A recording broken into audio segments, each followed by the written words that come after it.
भारत की बात के यूट्यूब चैनल पे मैं एडवोकेट सिद्धार्थ राणा आपका स्वागत करता हूं। साथियों, चुनाव आने वाला है। चुनाव में बहुत कम समय बचा है, लगभग 6 से 7 महीने का समय जो है वो चुनाव में शेष बचा है। अलग अलग पार्टियां जो है अलग अलग तैयारियों में जुटी हुई हैं। कुछ पार्टियां एकजुट होने के लिए जुटी हुई हैं और कुछ पार्टियां ऐसी हैं जो चुनाव के लिए फोकस्ड एक लाइन पे चल रही हैं। आज मैं बात करूंगा साथियों भारतीय जनता पार्टी की चुनाव की तैयारी की।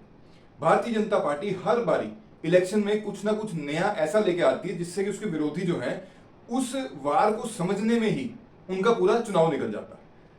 इस बार भारतीय जनता पार्टी ने अपना जो चुनाव है वो ना केवल पार्टी ऑफिस से लड़ने का मन बनाया, बल्कि कॉल सेंटर के माध्यम से भी चुनाव का जो रुख है, चुनाव की जो हवा है, उसे आंधी में परिवर्तन करने का पूरा मन बना लिया है।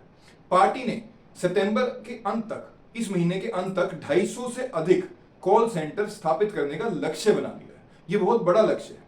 कॉल सेंटर में लगभग 20,000 प्रति कॉल सेंटर जो है, प्रति कॉल सेंटर 20,000 कार्यकर्ता एक्टिव रहेंगे।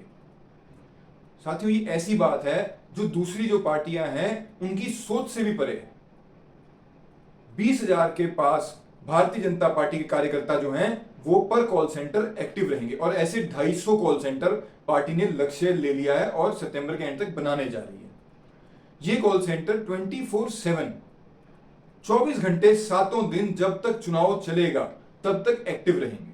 सारे कार्यकर्ता इनके इससे जुड़े रहेंगे, सतर्क रहेंगे। ये ऐसा वार है जिस वार के आगे बाकी विपक्षी दल समझ ही नहीं पा रहे कि इसको हम हैंडल कैसे करें। इतनी बड़ी जो एक फौज भारतीय जनता पार्टी ने सोशल मीडिया की कॉल सेंटर के माध्यम से, टेलीफोन के माध्यम से खड़ी कर दी है। दोस्तों, अब हम जानते हैं कि इन कॉल सेंटर्स का जो काम है वो क्या काम रहेगा।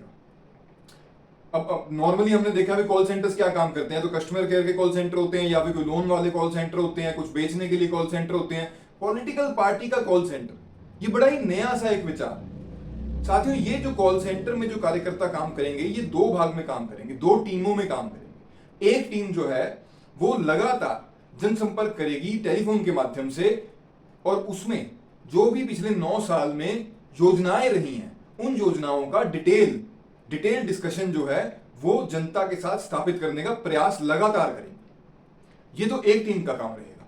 और दूसरी जो टीम रहेगी उसका काम रहेगा इन जो ये योजनाएं थी इनसे कितने लोगों को डायरेक्ट फायदा हुआ, उन लोगों के बारे में जनता को बताना कि कितने लाभार्थी जो हैं एक योजना से भारतीय जनता पार्टी ने, भारत सरकार ने बनाए हैं, कितने लोगों को फायदा हुआ, कितने लोगों के जीवन में जो है बदलाव हुआ है। ये एक बहुत बड़ा एजेंडा जो है भारतीय जनता पार्टी का, ये चुनाव में इस बार हमें देखने को मिलेगा। नए नए तरीकों के साथ पार्टियां इनोवेशन जिसे कहते हैं, इनोवेशन के साथ जब चुनाव में आती हैं तो जो मतदाता है वो भी अपना जो रुख है वो लाइन से हट के नई चीज की तरफ जाने का प्रयास करता है। साथ ही भारतीय जनता पार्टी ने जो डिसाइड किया है वो ये है कि वॉर रूम बनाए जाएंगे। हर 2 लोकसभा पे एक वॉर रूम। ये बहुत बड़ा नंबर है। इन वॉर रूम्स का जो काम रहेगा वो ये रहेगा कि जो ऑपोजिशन पार्टीज की रैलीज हैं उनकी जियो मैपिंग कराई जाए, उनमें किस प्रकार के भाषण चल रहे हैं, किस प्रकार के अटैक जो है सरकार के ऊपर चल रहे हैं, उन अटैक्स का फिर इन कॉल सेंटरों के माध्यम से जवाब दिया जाए तुरंत। इतना एक एक्टिव जो है फॉर्मेशन भारतीय जनता पार्टी की बन के तैयार होने वाली। और वहीं अगर हम बात करें विपक्षी दलों की, तो विपक्षी दल अभी तक सिर्फ इसी में उलझे हुए हैं कि कौन किस पार्टी का किस सीट पे कहां से चुनाव लड़ेगा।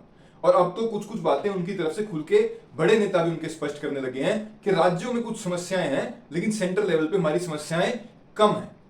मतलब समस्याएं सेंट्रल लेवल पे भी हैं लेकिन वो कम है, राज्यों में समस्याएं ज्यादा है।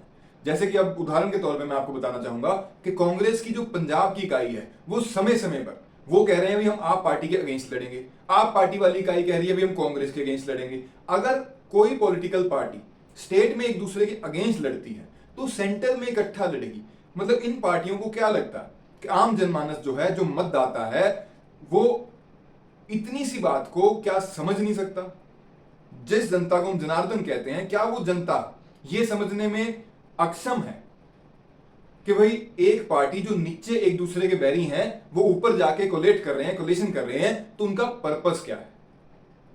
तो ये चीज, ये जो इस बारी का इलेक्शन है साथियों, ये बहुत ही रोचक रहने वाला है। जो पॉलिटिकल स्टडी के स्टूडेंट्स हैं उनके लिए भी, पूरे विश्व के लिए भी, क्योंकि पूरे विश्व में सबसे बड़ी डेमोक्रेसी हमारी है, सबसे बड़ा चुनाव तंत्र हमारा। जो चुनाव का एक प्रक्रिया है वो काबिल तारीफ है, वो पढ़ने अध्ययन करने का एक बहुत बड़ा जो सब्जेक्ट है जिसको भारत के हर एक नागरिक को अध्ययन करना चाहिए कि इतने बड़े देश में इतने बढ़िया तरीके से जो हमारा इलेक्शन कमीशन है वो चुनाव किस प्रकार करा पाता है, और कैसे जो नई नई पॉलिटिकल पार्टियां हैं उनके जो थिंक टैंक्स हैं वो इनोवेटिव तरीके लाते हैं मतदाता को रुझाने के लिए, मतदाता को समझाने के लिए, अपनी बात पहुंचाने के लिए। तो आज के वीडियो में इतना ही। वीडियो आपको कैसा लगा कमेंट बॉक्स में जरूर बताइएगा साथियों। और जो मेरे साथी मेरे भाई नए हैं, आपसे हाथ जोड़ के अनुरोध है, चैनल को शेयर करें, सब्सक्राइब जरूर करें। आपका बहुत बहुत धन्यवाद। भारत माता की जय। वंदे मातरम।